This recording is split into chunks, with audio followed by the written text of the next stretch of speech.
آخری سپارہ 12واں رکوع سورہ اعلیٰ کی ابتدا سے۔ اعوذ باللہ من الشیطان الرجیم، بسم اللہ الرحمن الرحیم، سبح اسم ربک الاعلی الذی خلق فسوى والذی قدر فہدی والذی اخرج المرعى فجعله غثاء احوى سنقرئك فلا تنسى إلا ما شاء الله إنه يعلم الجهر وما يخفى ونيسرك لليسرى فذكر إن نفعت الذكرى سيذكر من يخشى ويتجنبها الأشقى الذي يصلى النار الكبرى ثم لا يموت فيها ولا يحيا۔ سورہ اعلیٰ 19 آیات شریفہ پر مشتمل مکی صورت ہے۔ قرآن پاک کی 114 صورتیں ہیں، ان میں سے 5 صورتیں اللہ پاک نے الحمد سے شروع فرمائیں اور 2 صورتیں اللہ پاک نے تبارک سے شروع فرمائیں۔ ان 7 صورتوں کی ابتدا حمد سے، یعنی تمام تعریفیں، تمام کمالات، تمام خوبیاں، تمام وہ نعمتیں جو دنیا کے اندر، آخرت کے اندر، کسی بندے کے اندر، کسی مخلوق کے اندر بھی نظر آتی ہیں، وہ اللہ کی طرف سے ہیں۔ اگر کسی بندے کے اندر طاقت نظر آتی ہے تو وہ اللہ کی دی ہوئی، کسی کے اندر علم نظر آتا ہے تو اللہ کا دیا ہوا، کسی کے اندر حسن نظر آتا ہے تو وہ اللہ کا عطا کردہ ہے۔ دنیا کے اندر جتنی قومیں ہیں، جتنی نعمتیں ہیں، جتنے آسمان ہیں، جتنی زمینیں ہیں، جتنے پہاڑ ہیں، سمندر ہیں، دریا ہیں، اور وہ مخلوقات جن کا تصور بھی آج ہم نہیں کر سکتے، وہ سب کا سب اللہ پاک کے ایک امر کن سے پیدا ہوا ہے۔ اللہ اتنے بڑے ہیں، اتنے بڑے ہیں، اتنی عظمت والے ہیں، اتنی قدرت والے ہیں کہ وراء الورا ہیں۔ ساری دنیا کے انسانوں کا علم اکٹھا کر کے اور ساری دنیا کے انسانوں کی عقل کو جمع کر کے پھر اللہ پاک کے بارے میں سوچا جائے تو اللہ پاک کے بارے میں جو کچھ سوچا جائے گا، جو کچھ لکھا جائے گا، جو کچھ کہا جائے گا، یہ ان مخلوقات کی، اپنے علم کی، اپنی عقل کی انتہا ہوگی۔ اللہ اس سے بھی بڑے ہیں۔ تو اللہ پاک نے 5 صورتیں شروع فرمائیں الحمد سے اور 2 صورتیں شروع فرمائیں تبارک، اللہ بہت بڑے ہیں، اور 7 صورتیں اللہ نے شروع فرمائی ہیں تسبیح سے۔ کسی قسم کا عیب، کسی قسم کا کوئی نقص اللہ پاک کی ذات کے اندر موجود نہیں ہے۔ اللہ پاک ہیں، اللہ پاک ہیں ہر عیب سے، اللہ پاک ہیں ہر نقص سے، اللہ پاک ہیں ہر اس چیز سے جس کو نقص نہ بھی سمجھا جائے لیکن حقیقتاً وہ نقص ہو۔ مثال کے طور پر ہمارا فانی ہونا، ہر بندے پر موت آئے گی، یہ ہمارا نقص نہیں ہے، اس لیے کہ اللہ کا بنایا ہوا نظام ہے، لیکن اس قسم کے نقائص سے بھی اللہ کی ذات پاک ہے۔ اللہ پر فنا نہیں ہے، اللہ پر زوال نہیں ہے، لم یزل ولا یزال، ہمیشہ سے ہیں، ہمیشہ کے لیے ہیں۔ اور اللہ پاک کی جو تسبیح ہے، 7 صورتیں اللہ نے شروع فرمائیں سبح ماضی کے صیغے کے ساتھ۔ جو کچھ آسمانوں زمینوں کے اندر ہے، ساری مخلوق نے اللہ کی تسبیح کو بیان کیا ہے۔ یسبح آئندہ بیان کرتی رہیں گی۔ سبحانہ حقیقتاً پاکی اللہ کی ذات کے اندر موجود ہے۔ یہ صورت شریفہ سبح اسم اللہ کے مبارک نام کی تسبیح کو بیان کیجئے۔ اللہ پاک کی تسبیح ہر حالت میں، ہر مخلوق نے ہر زمانے کے اندر اللہ کی تسبیح کو بیان کیا۔ وَإِن مِّن شَيْءٍ إِلَّا يُسَبِّحُ بِحَمْدِهِ وَلَٰكِن لَّا تَفْقَهُونَ تَسْبِيحَهُمْ۔ اللہ فرماتے ہیں کوئی ذرہ کائنات کا ایسا نہیں ہے جو اللہ کی تسبیح نہ کرتا ہو، اگرچہ تم اس کی تسبیح کو نہیں سمجھتے۔ ہر ذرہ اللہ کی تسبیح کے اندر مشغول ہے، ہر بارش کا قطرہ اللہ کی تسبیح کو بیان کرتا ہے، ہر درخت کا پتا اللہ کی تسبیح کو بیان کرتا ہے۔ اسی وجہ سے جو رسول پاک علیہ الصلاۃ والسلام ارشاد فرماتے ہیں، ما من مسلم یلبی الا لبا من عن یمینہ وعن شمالی، کوئی مسلمان بھی احرام باندھ کر جب لبیک اللہم لبیک کہتا ہے، اس کی آواز کو سن کر زمین کا ہر ذرہ، ہر درخت، ہر ڈھیلا، ہر پتھر تلبیہ پڑھتا ہے۔ اس کو سن کر اگلا حصہ، اس کو سن کر اگلا حصہ، حتیٰ تنقطع الارض من ہا ہنا الی ہا ہنا، یہاں تک کہ زمین کے آخری کناروں تک اس کا تلبیہ پہنچ جاتا ہے۔ اللہ کی ساری مخلوق اللہ کی تسبیح کے اندر مشغول ہو جاتی ہے۔ تو اللہ رب العزت اتنے پاک ہیں، ایسے کمالات والے ہیں، ایسی صفات والے ہیں، اتنی خوبیوں والے ہیں کہ ہر خوبی اللہ کی ذات میں موجود، ہر عیب، ہر نقص سے اللہ پاک ہیں۔ رسول پاک علیہ الصلاۃ والسلام، طبرانی شریف کے اندر یہ قصہ موجود ہے۔ آپ صلی اللہ علیہ وسلم تشریف لائے مسجد کے اندر، ایک صحابی کو دیکھا کہ وہ دعا کے اندر مصروف ہیں۔ آپ صلی اللہ علیہ وسلم کھڑے ہو کر ان کے کلمات کو سنتے رہے۔ وہ دعا مانگنے سے پہلے یہ کلمات ارشاد فرما رہے تھے، یا من لا تراہ العیون ولا تخالطہ الظنون ولا یصفہ الواصفون ولا تغیرہ الحوادث ولا یخشى الدوائر، یعلم مساقیل الجبال ومکائیل البحار وعدد قطر الامطار وعدد ورق الاشجار وعدد ما اظلم علیہ اللیل واشرق علیہ النہار ولا تواری منہ سماء سماء ولا ارض ارضا ولا بحر ما فی قعری ولا جبل ما فی وعری، اجعل خیر عمری آخرہ وخیر عملی خواتمہ وخیر ایامی یوم القاک فیہ۔ ان الفاظ سے دعا مانگ رہے تھے۔ ان الفاظ کا مطلب کیا ہے؟ اے وہ ذات جس کو کسی کی آنکھ دیکھ نہیں سکتی، اتنے وراء الورا ہیں، کسی کی نگاہ کے اندر طاقت نہیں ہے کہ اللہ کو دیکھ سکے۔ دنیاوی زندگی کے اندر موسیٰ علیہ السلام نے بھی درخواست کی، اے اللہ میں آپ کو دیکھنا چاہتا ہوں۔ اللہ نے فرمایا لن ترانی، مجھے نہیں دیکھ سکتے۔ قیامت والے دن مرنے کے بعد صلاحیت پیدا کی جائے گی اور اس وقت اللہ پاک اپنا دیدار نصیب فرمائیں گے، اور یہ دیدار جنت کی ساری نعمتوں کے مقابلے میں اعلیٰ اور ارفع ہوگا۔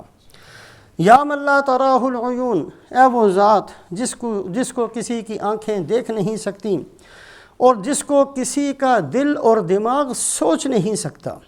کتنا ہی علم ہو، کتنی ہی عقل ہو، اللہ پاک کتنے بڑے ہیں کہ ان کو سوچا نہیں جا سکتا۔ ولا یصفہ الواصفون، اللہ کی عظمت اور اللہ کی تعریف کو بیان نہیں کیا جا سکتا۔ سارے سمندروں کو سیاہی بنا لیا جائے، سارے درختوں کو قلم بنا لیا جائے، ساری دنیا کے انسان اور مخلوقات لکھنے میں مصروف اور مشغول ہو جائیں، وہ تھک جائیں گے، قلمیں ٹوٹ جائیں گی، پانی ختم ہو جائے گا، اللہ کی صفات ختم نہیں ہوں گی۔ ما نفدت کلمات اللہ، اللہ اتنے بڑے ہیں۔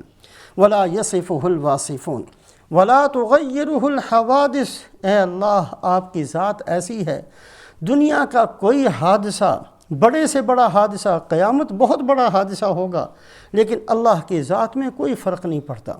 جیسے اللہ پہلے سے ہیں، اللہ کی صفات میں، اللہ کی عظمت میں، اللہ کی قدرت میں کسی بھی حادثے سے کوئی فرق نہیں پڑتا۔ اور اے اللہ آپ ایسے ہیں، آپ کو کسی کا ڈر اور خوف نہیں ہے۔ اے اللہ آپ آسمان سے اترنے والی بارش کے قطروں کو جانتے ہیں کہ کتنے قطرے زمین پر آئے ہیں، آپ درختوں کے پتوں کو جانتے ہیں کہ وہ کتنی مقدار کے اندر ہیں، آپ ریت کے ذرات کو جانتے ہیں کہ وہ کتنے ہیں۔ آسمان کے اندر طاقت نہیں ہے کہ وہ اپنی کسی چیز کو آپ سے چھپا سکے، زمین کے اندر طاقت نہیں ہے کہ وہ اپنے کسی گہرائی کے اندر سے کسی چیز کو آپ سے چھپا سکے، سمندر اپنی گہرائیوں کو نہیں چھپا سکتے۔ اے اللہ آپ اتنی عظمت اور قدرت والے ہیں۔ اجعل خیر عمری آخرہ، اے اللہ میری زندگی کا جو آخری حصہ ہے اس کو بہترین بنا دیں۔ یہ صحابی نے کلمات کہے، یہ دعا مانگی، میری زندگی کا آخری حصہ انسان بوڑھا ہو جاتا ہے، بہت ساری چیزیں جن کو جوانی کے اندر برداشت کرنا آسان ہوتا ہے، بڑھاپے میں وہی چیزیں برداشت کرنا مشکل بن جاتی ہیں، وہی حوادث، وہی مصیبتیں، بیماریاں بڑھاپے کے اندر مشکل ہو جاتی۔ اجعل خیر عمری آخرہ، جو میرے آخری دن ہوں اس کے اندر خیر ہی خیر ہو، اس کے اندر مصیبت نہ ہو، اس کے اندر پریشانی نہ ہو، اس کے اندر آپ سے دوری نہ ہو، اس کے اندر تقوی ہو، اس کے اندر طہارت ہو، اس کے اندر میری آخرت کی تیاری ہو۔ اجعل خیر عمری آخرہ وخیر عملی خواتمہ، اور اے اللہ جو میری زندگی کے آخری اعمال ہیں وہ بہترین اعمال بن جائیں، اس لیے کہ آپ صلی اللہ علیہ وسلم نے فرمایا انما العبرۃ بالخواتیم، اللہ انسان کی جو آخری عمل ہے اسی کا اعتبار ہوتا ہے۔ اے اللہ میری زندگی کے آخری عمل بہترین بنا دیجئے، اور اے اللہ جتنی زندگی آپ نے مجھے دنیا میں دی اور جتنی زندگی آپ نے مجھے مرنے کے بعد دینی ہے، اس ساری زندگی میں میرا سب سے بہتر دن وہ دن ہو جس دن میری آپ سے ملاقات ہوگی۔ یہ وہ صحابی نے کلمات کہے، یہ دعائیں مانگی، رسول پاک علیہ السلام کھڑے ہوئے سنتے رہے۔ آپ صلی اللہ علیہ وسلم نے ایک صحابی کے ذمہ لگا دیا کہ جب یہ بندہ دعاؤں سے فارغ ہو جائے اس کو میرے پاس لے کر آنا۔ آپ صلی اللہ علیہ وسلم تشریف لے گئے، تھوڑی دیر کے بعد وہ صحابی ان کو لے کر آئے، یا رسول اللہ آپ نے مجھے یاد فرمایا؟ فرمایا ہاں۔ آپ صلی اللہ علیہ وسلم کی خدمت میں کسی نے ہدیے کے طور پر سونا، انڈے کے برابر ایک سونے کا ٹکڑا بھیجا ہوا تھا، آپ صلی اللہ علیہ وسلم نے وہ اٹھا کر اس بندے کو دے دیا، اور پھر پوچھا کہ بتاؤ یہ میں نے تجھے یہ کس لیے دیا ہے؟ کہا یا رسول اللہ رشتہ داری کی وجہ سے کسی نہ کسی موقع پر جا کر ہمارا قبیلہ اور آپ کا قبیلہ آپس میں ملتا ہے، اس رشتہ داری کا آپ نے خیال کیا ہوگا اور اس کی وجہ سے آپ نے مجھ پر احسان کیا ہوگا۔ فرمایا ہاں رشتہ داری بھی بہت بڑی چیز ہوتی ہے، لیکن جو تو نے بہترین کلمات سے اللہ کی صفت کو بیان کیا ہے اس پر میں نے تجھے یہ انعام دیا۔ تو اللہ پاک وراء الورا ہے، اللہ پاک جہاں تک سوچا جا سکے، جو کچھ کہا جا سکے، جہاں تک علم پہنچے، جہاں تک عقل پہنچے، اللہ اس سے بھی آگے ہیں، اور اللہ پاک ہر عیب ہر نقص سے پاک ہیں۔ ماضی کے صیغے کے ساتھ، مستقبل کے صیغے کے ساتھ، مصدر کے ساتھ، امر کے ساتھ، ہر طرح اللہ پاک نے سورت کو شروع فرمایا سبح للہ ما فی السماوات وما فی الارض، جو مخلوقات آسمانوں و زمینوں میں ہے سب نے اللہ کی عظمت اور تعریف اور پاکی کو بیان کیا ہے۔ یسبح للہ ما فی السماوات وما فی الارض، جو کچھ آسمانوں اور زمینوں کے اندر ہے وہ آئندہ بھی اللہ کی تسبیح کو بیان کرتے رہیں گے۔ سبحان الذی اسری بعبدہ، اللہ پاک ہیں، ہر زمانے ہر اعتبار سے پاک ہیں۔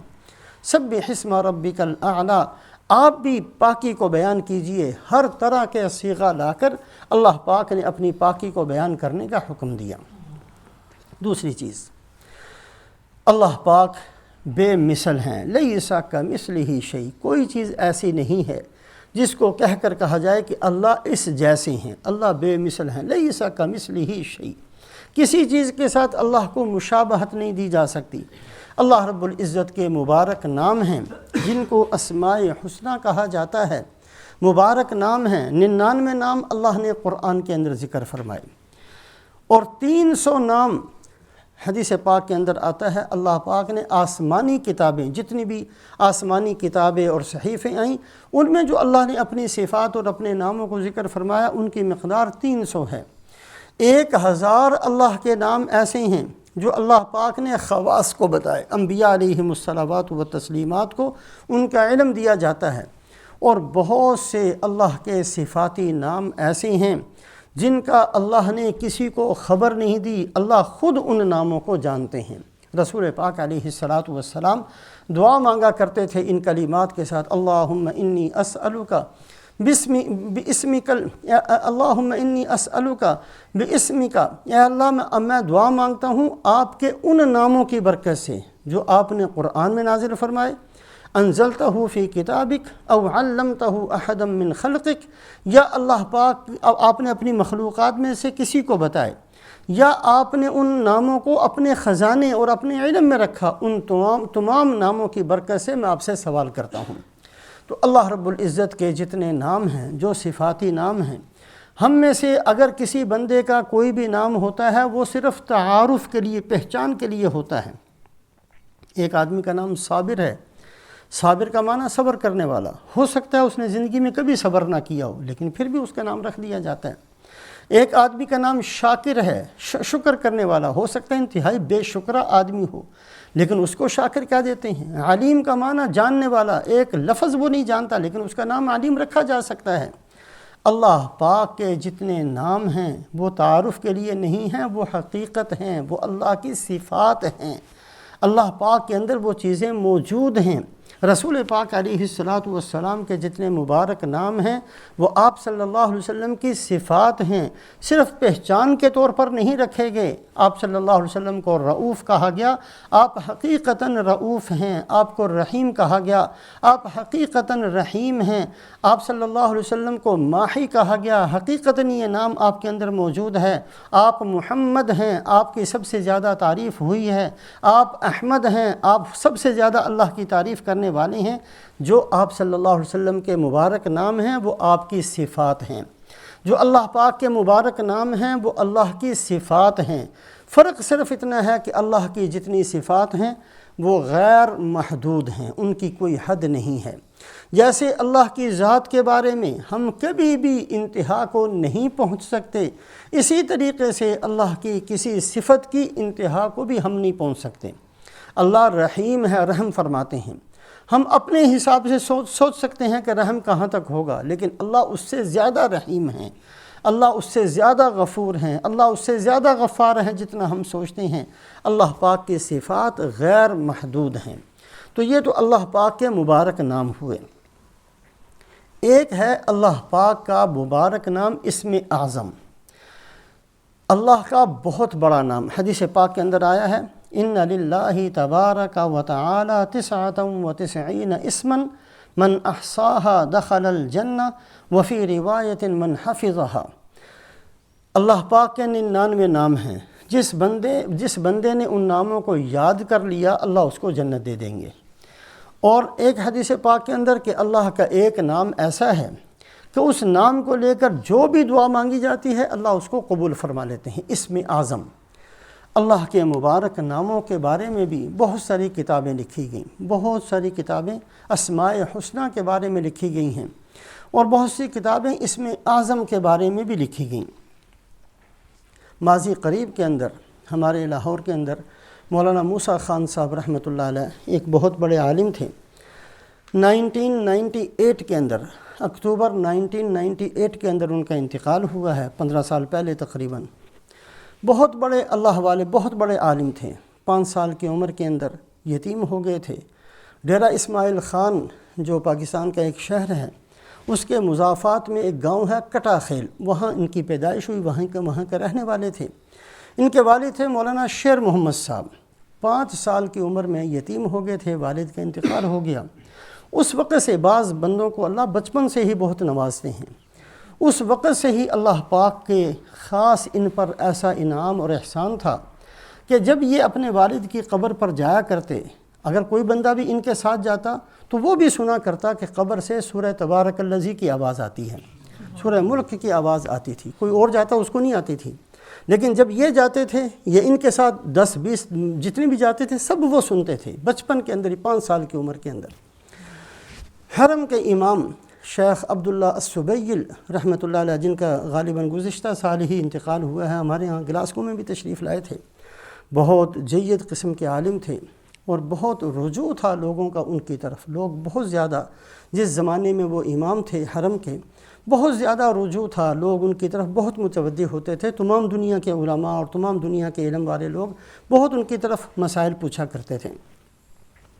ایک مجلس کے اندر انہوں نے فرمایا کہ میں ایک ایسی جگہ پر رہتا ہوں جو کہ پوری دنیا کا مرکز ہے، مکہ مکرمہ اور حرم یقیناً ساری دنیا کا مرکز ہے، کہ میں ایک ایسی جگہ پہ رہتا ہوں جو ساری دنیا کا مرکز ہے، اور اس جگہ پر رہنے کی وجہ سے ہر ملک، ہر قوم، ہر علاقے کے بڑے بڑے مشاہیر اور بڑے بڑے علماء اور صاحب علم لوگوں سے میرا تعلق ہے۔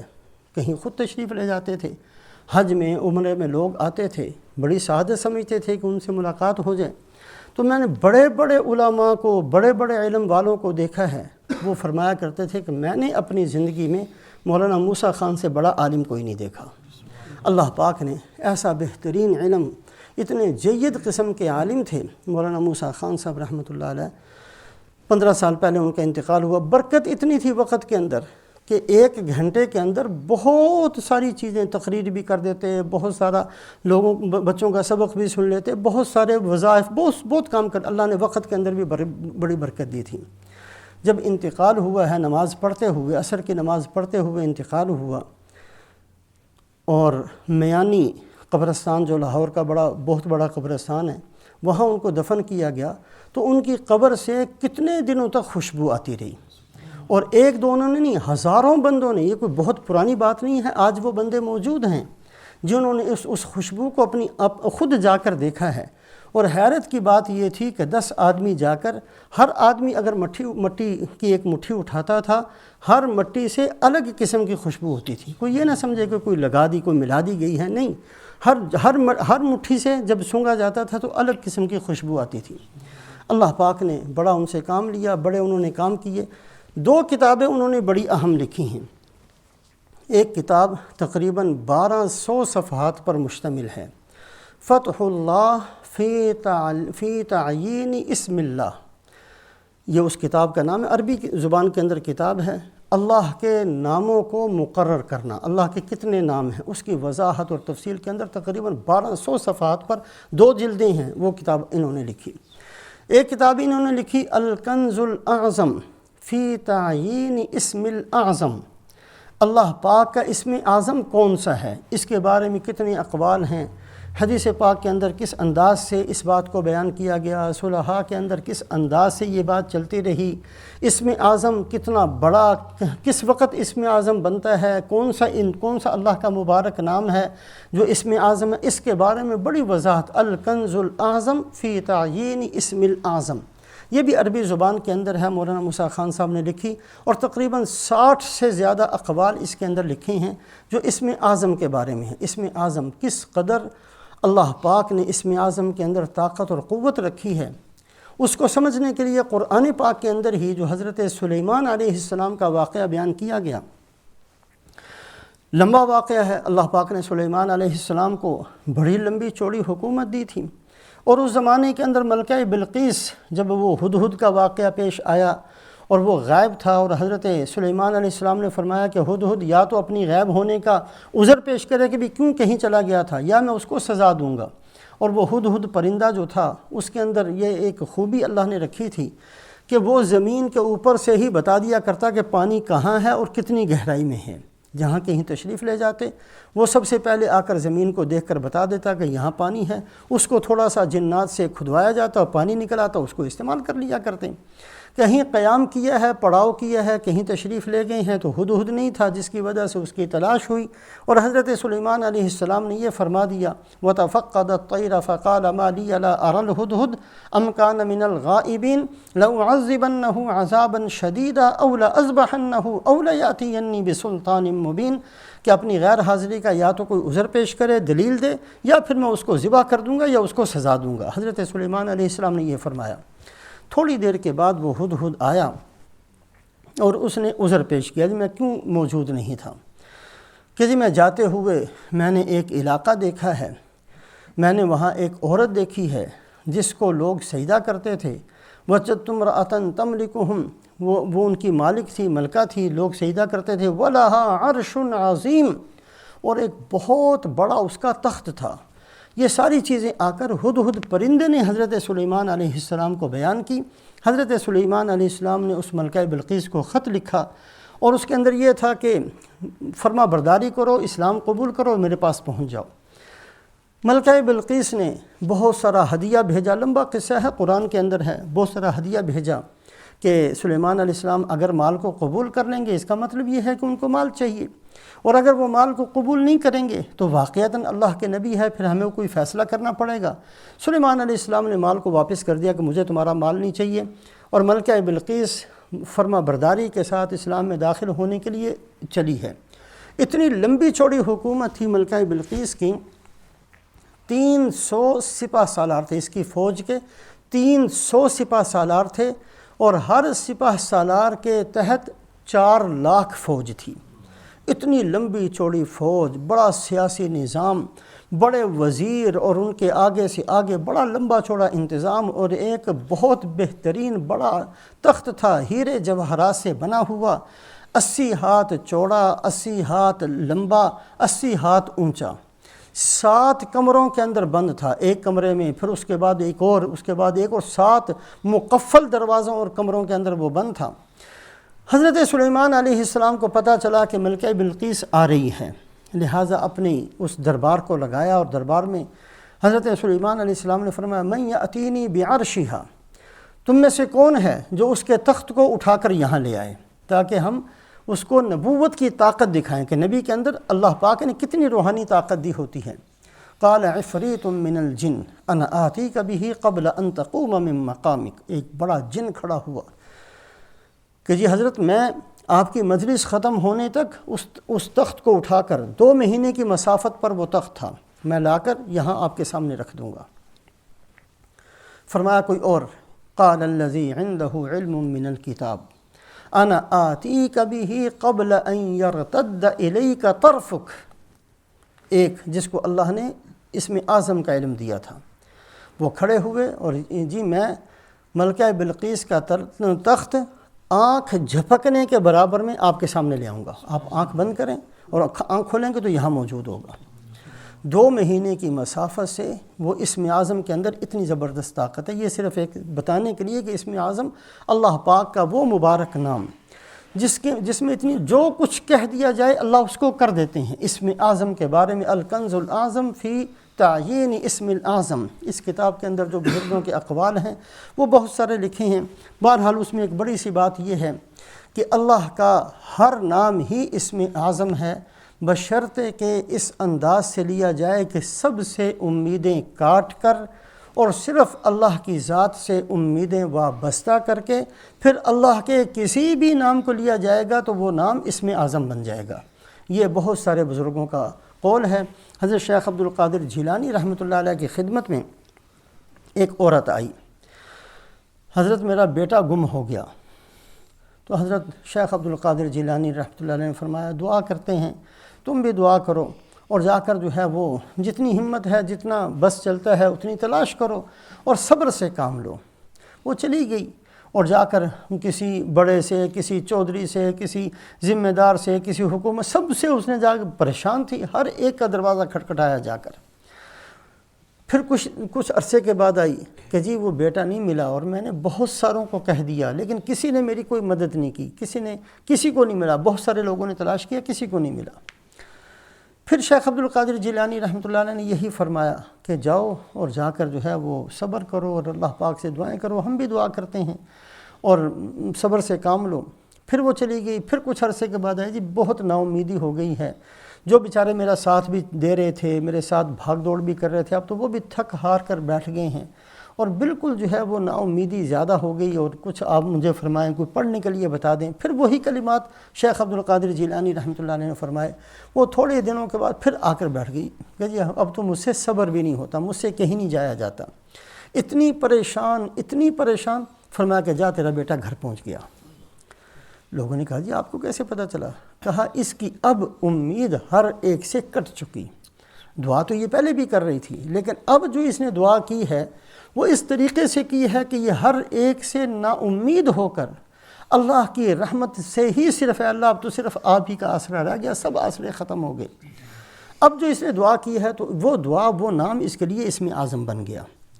رسول پاک علیہ السلام کی جو مسنون دعائیں ہیں، جو آپ صلی اللہ علیہ وسلم دعا سے پہلے بہت ساری چیزیں جو حدیث پاک کے اندر آتی ہیں جو آپ فرمایا کرتے تھے، ان میں ایک یہ بھی ہے یا احد من لا احد له، یا سند من لا سند له، انقطع الرجاء الا منک، اے وہ ذات جو اس وقت سہارا بنتی ہے جب کوئی سہارا نہیں ہوتے، جو جس کا کوئی نہیں ہوتا، اے اللہ اس کے آپ ہوتے ہیں۔ انقطع الرجاء الا منک، سب سے امیدیں کٹ چکی ہیں، اے اللہ صرف آپ کی ذات سے امید وابستہ ہے۔ تو اسم اعظم کے بارے میں معتبر بڑا قول یہ ہے کہ وہی اللہ کا ہر نام اسم اعظم ہے، بشرطے کہ اس انداز سے اس نام کو لیا جائے، سب سے امیدیں کاٹ کر اور دل کے اندر صرف اللہ کی عظمت کو اور اللہ کے ساتھ امید کو بٹھا کر نام لیا جائے تو وہ اسم اعظم بن جاتا ہے۔ اس کے علاوہ بھی اسم اعظم کے بارے میں بہت کچھ کہا گیا، چونکہ یہ ایک واحد صورت ہے قرآن پاک کی جس میں اللہ نے اپنے نام سبح اسم ربک الاعلی، اے محمد صلی اللہ علیہ وسلم جو آپ کا رب بہت بلند ہے، اس کا مبارک نام اسم ربک، اسم ربک، اس کے مبارک نام کی تسبیح بیان کیجئے۔ عام طور پر نام نہیں بلکہ ذات مقصود ہوتی ہے، اور ذات بھی نہیں بلکہ کام مقصود ہوتا ہے۔ ہم جو کسی بندے سے کہتے ہیں اس کے نام سے ہمیں کچھ لینا دینا نہیں ہوتا، اس کی ذات سے ہمیں کچھ لینا دینا نہیں ہوتا، اس سے کام جو ہے وہ مقصود ہوتا ہے۔ اللہ پاک کی ذات ایسی ہے کہ اللہ کا نام بھی برکت والا، اللہ کی ذات بھی برکت والی، پھر اللہ پاک جو کچھ کر دیں وہ بھی برکت والا، اللہ کا نام بھی بہت برکت والا ہے۔ تو یہ واحد قرآن پاک کی صورت ہے جس میں اللہ کے نام کو ذکر فرمایا، سبح اسم ربک، سبح اسم، اے محمد صلی اللہ علیہ وسلم پاکی بیان کیجئے اپنے رب کے نام کی جو بہت بلند ہے، اللہ پاک بہت بلند و بالا ہیں۔ سبح اسم ربک الاعلی الذی خلق فسوی، وہ اللہ جس نے پیدا کیا۔ خلق کہتے ہیں عدم سے وجود دینا، یہ صفت صرف اللہ کے اندر ہے۔ باقی جتنے بھی لوگ ہیں جو کسی چیز کے جس کو کہتے ہیں فلاں فلاں چیز کا خالق ہے، یہ ایسے ہی کہہ دیا جاتا ہے، خالق کوئی نہیں ہوتا۔ ہر بندہ ادھر ادھر سے چیزوں کو اکٹھا کر کے جوڑ جاڑ کے اس سے ایک چیز نئی بنا لیتا ہے۔ جیسے یہ ممبر بنا دیا گیا، کوئی بھی اس میں لکڑی لگائی، کوئی اس میں جو ہے پالش لگائی، کوئی اس میں گلو لگایا، کوئی اس میں میخیں لگائیں، بنا کر جوڑ جاڑ کر ایک چیز کو بنا دیا گیا۔ اب کہا جائے گا فلاں بندہ اس ممبر کا خالق ہے، تو یہ مجازن کہہ دیا جاتا ہے۔ حقیقتاً خالق اس ذات کو کہتے ہیں جو عدم سے وجود بخشے۔ یہ کسی انسان کے بس میں نہیں، ایک تن کا بھی ساری دنیا مل کر پیدا نہیں کر سکتی۔ ہم جو کچھ بھی کرتے ہیں وہ جوڑ جاڑ کر کرتے ہیں، مٹی کہیں سے اٹھائی، سیمنٹ کہیں سے لی، لکڑی کہیں سے لی، اس کو توڑ پھوڑ کر جوڑ جاڑ کر ایک مکان کی صورت بنا دی گئی۔ ساری چیزوں کو ملا کر کوئی کارپٹ کی صورت بنا، کسی چیز کی بھی صورت ہم بہت ساری چیزوں کو لے کر اس سے بنا دیتے ہیں۔ اللہ پاک جو پیدا فرماتے ہیں وہ عدم سے وجود بخشتے ہیں۔ آسمان کا ذرہ بھی موجود نہیں تھا، امر کن سے آسمان کو بنا دیا۔ سورج نہیں تھا، اللہ نے امر کن سے سورج بنا دیا۔ چاند نہیں تھا، اللہ نے پیدا فرما دیا۔ سمندر پانی نہیں تھا، اللہ نے اس کے اندر پانی اور ہر چیز پیدا جو کچھ بھی اللہ نے بنایا ہے وہ عدم سے وجود بخشا۔ الذی خلق، وہ اللہ جس نے پیدا کیا، فسوی، پھر یہ نہیں کہ پیدا ایسے ہی کر دیا بلکہ ہر ایک کو اللہ پاک نے اس کے حساب سے بنایا۔ انسان کا جسم انسان کے مطابق، جانوروں کا جسم جانوروں کے مطابق، سورج کا جسم سورج کے مطابق۔ سورج کا کام چونکہ دنیا کو روشن کرنا تھا، ویسا جسم دیا، ویسی روشنی دی، ویسی حرکت دی، ویسا محور، ویسا مدار اس کا بنایا۔ چاند کا کام روشنی پہنچانا، اس کو اللہ نے اس انداز سے بنایا۔ پانی کا کام پیاس بجھانا، اس کو اس حساب سے اللہ پاک نے سیال بنایا۔ پھلوں کا کام انسان کو لذت دینا، ہر پھل کو اس انداز سے اللہ نے پیدا کیا۔ الذی خلق فسوی والذی قدر فہدی، پھر اللہ پاک نے ہر چیز کا اندازہ مقرر کیا اور پھر اللہ پاک نے ہر ایک کو اس کے راستے پر چلایا۔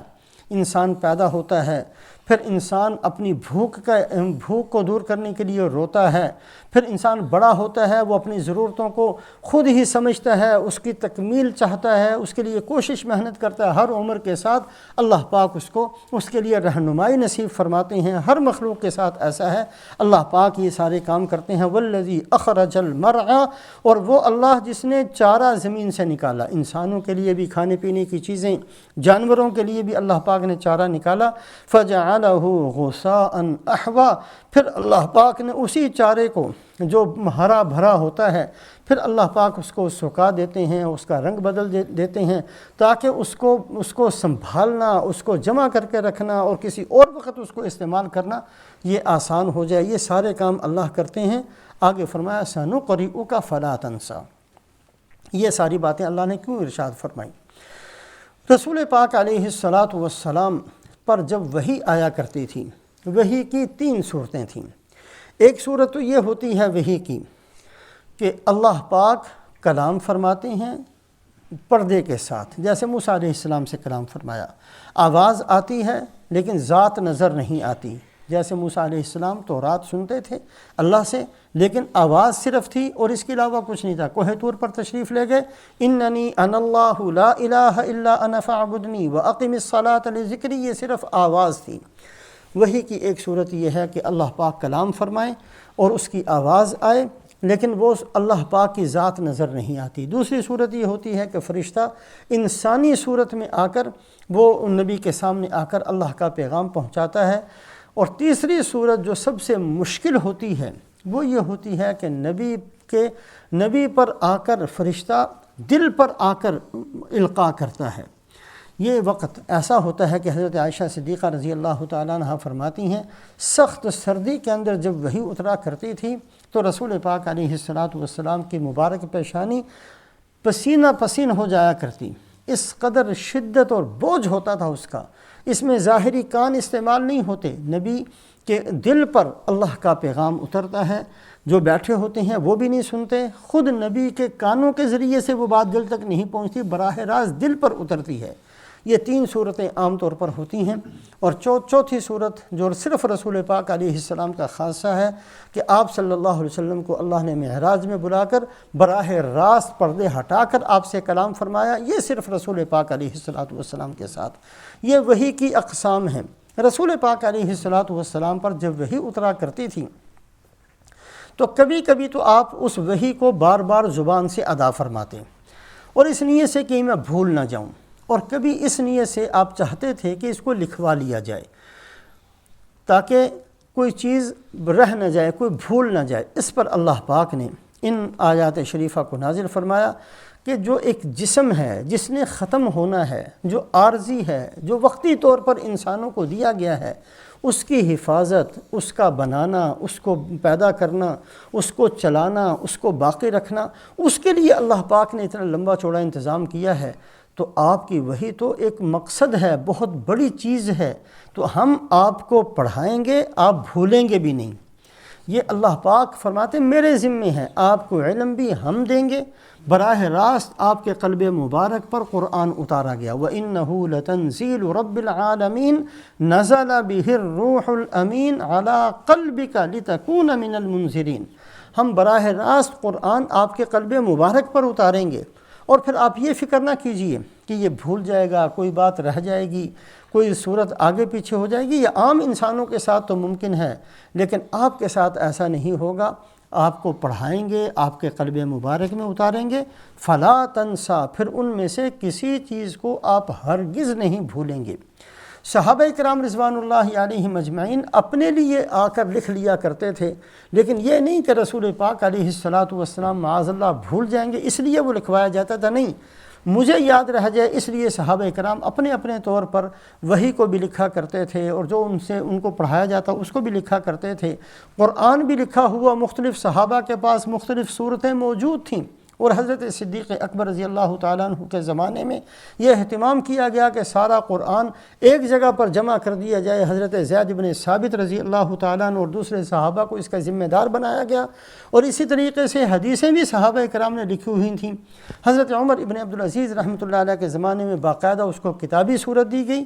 یہ بعد میں ہوا تو صحابہ اپنے لیے لکھتے تھے کہ ہم اس کو یاد رکھ سکیں، ہمارے پاس یہ چیزیں محفوظ رہ سکیں۔ رسول پاک علیہ السلام کے قلب مبارک کو اللہ پاک نے ایسا بنا دیا تھا کہ علوم براہ راست اللہ کی طرف سے آتے تھے، اور پھر اللہ پاک کی طرف سے اس کی مکمل حفاظت بھی ہوتی تھی، مکمل ادائیگی بھی اللہ کی طرف سے ہوتی تھی، اور یہ اس بات سے آپ کو مطمئن کر دیا گیا فلا تنسا کہ آپ ان میں سے کسی چیز کو نہیں بھولیں گے الا ما شاء اللہ، مگر یہ کہ اللہ کسی چیز کو بھلانا چاہیں تو وہ آپ کو بھلا دی جائے گی۔ کچھ آیتیں ایسی تھیں جو منسوخ ہو گئیں، شروع میں نازل ہوئیں پھر ان کو منسوخ کر دیا گیا۔ زیادہ وہ آیات شریفہ ہیں جن کا حکم منسوخ کر دیا گیا، تلاوت باقی ہے۔ کچھ ایسی تھی جن کا حکم بھی منسوخ ہو گیا اور اس کی تلاوت بھی منسوخ کر دی گئی، جس کا حکم اور تلاوت دونوں منسوخ ہو گئے، وہ رسول پاک علیہ الصلاۃ والسلام کے قلب مبارک سے اللہ بھلا دیا کرتے تھے، ورنہ ہر وہ چیز جو اللہ کی طرف سے ملتی تھی اس کی مکمل حفاظت بھی اللہ اپنی ذمہ داری سے فرماتے تھے، اور پھر اس کی ادائیگی بھی اللہ پاک نے اپنے ذمہ لی۔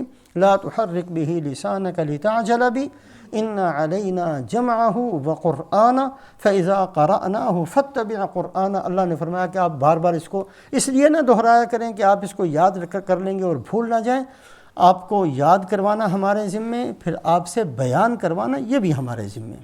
تو اللہ رب العزت نے اس سورۃ شریفہ کو تسبیح سے شروع فرمایا، اور یہ بتانے کے لیے کہ یہ سارا کام ہم نے خود نے کرنا ہے، اور اس کے بعد اللہ پاک نے آپ صلی اللہ علیہ وسلم کی اور بھی صفت کو بیان فرمایا، انہ یعلم الجہر وما یخفی۔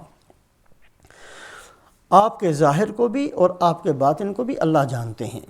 کتنی بڑی آپ کی ذات ہے، کتنا اللہ نے آپ کے اندر کمالات کو رکھا ہے، کتنے ظاہری کمالات آپ کے اندر ہیں، کتنے باطنی کمالات آپ کے اندر ہیں، آپ کے قلب مبارک میں کتنا تقوی ہے، آپ کا وہ ساری چیزیں اللہ جانتے ہیں، اور اللہ پاک ہی کے ذمے ہے کہ اللہ پاک یہ سارا کام آپ سے کروائیں گے۔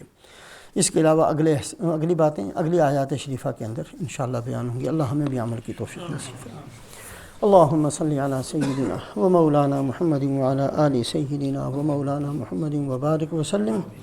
ربنا ظلمنا انفسنا وان لم تغفر لنا وترحمنا لنكونن من الخاسرین۔